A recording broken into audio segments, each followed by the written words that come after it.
जय श्री कृष्ण दोस्तों, आप सभी को जन्माष्टमी की शुभकामनाएं। आज की कहानी है भगवान श्री कृष्ण की जन्म कथा। यदि आपने अभी तक चैनल को सब्सक्राइब नहीं किया तो प्लीज चैनल को सब्सक्राइब करें और बेल आइकन दबा दें।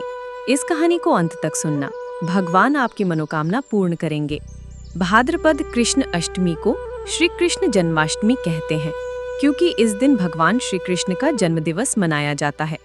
इसी तिथि की घनघोर अंधेरी आधी रात को रोहिणी क्षेत्र में मथुरा के कारागार में वासुदेव की पत्नी देवकी के गर्भ से भगवान श्री कृष्ण ने जन्म लिया था। ये तिथि उसी शुभ घड़ी की याद दिलाती है और सारे देश में बड़ी धूमधाम से बनाई जाती है। जन्माष्टमी के दिन भगवान श्री कृष्ण की जन्म संबंधी कथा भी सुनते सुनाते हैं, जो इस प्रकार है। चलिए कहानी शुरू करते हैं। द्वापर युग में भोजवंशी राजा उग्रसेन मथुरा में राज करता था। उसके दुष्ट पुत्र कंस ने उसे गद्दी से उतार दिया और स्वयं मथुरा का राजा बन बैठा। कंस की एक बहन देवकी थी, जिसका विवाह वासुदेव नामक यदुवंशी सरदार से हुआ था। एक समय कंस अपनी बहन देवकी को उसकी ससुराल पहुंचाने जा रहा था, तब रास्ते में आकाशवाणी हुई, हे कंस, जिस देवकी को तू बड़े प्रेम से ले जा रहा है, उसी में तेरा काल बसता है। इसी के गर्भ से उत्पन्न 8वां बालक तेरा वध करेगा। यह सुनकर कंस वासुदेव को मारने को तैयार हुआ। तब देवकी ने उससे विनय पूर्वक कहा, मेरे गर्भ से जो संतान होगी उसे मैं तुम्हारे सामने ला दूंगी। बहनोई को मारने से क्या लाभ है।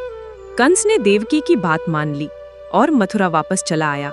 उसने वासुदेव और देवकी को कारागृह में डाल दिया। वासुदेव देवकी के एक एक करके 7 बच्चे हुए और 7 को जन्म लेते ही कंस ने मार डाला। अब 8वां बच्चा होने वाला था।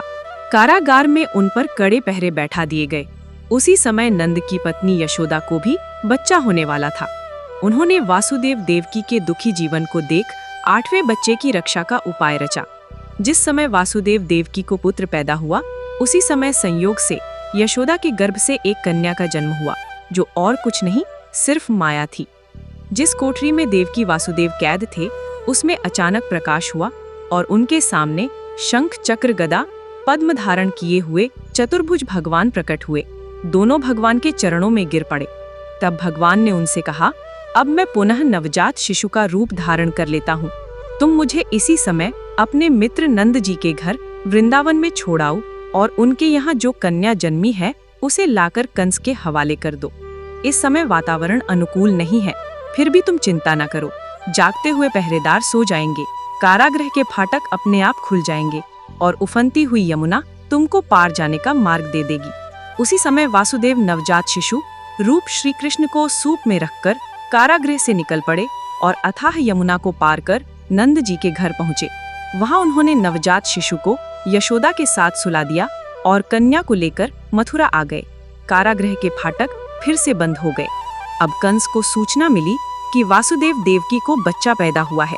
उसने बंदी गृह में जाकर देवकी के हाथ से नवजात कन्या को छीनकर पृथ्वी पर पटक देना चाहा, परंतु वो कन्या आकाश में उड़ गई और वहां से कहा, अरे मूर्ख, मुझे मारने से क्या होगा। तुझे मारने वाला तो जन्म ले चुका है, वह जल्द ही तुझे तेरे पापों का दंड देगा। ये है कृष्ण जन्म की कथा।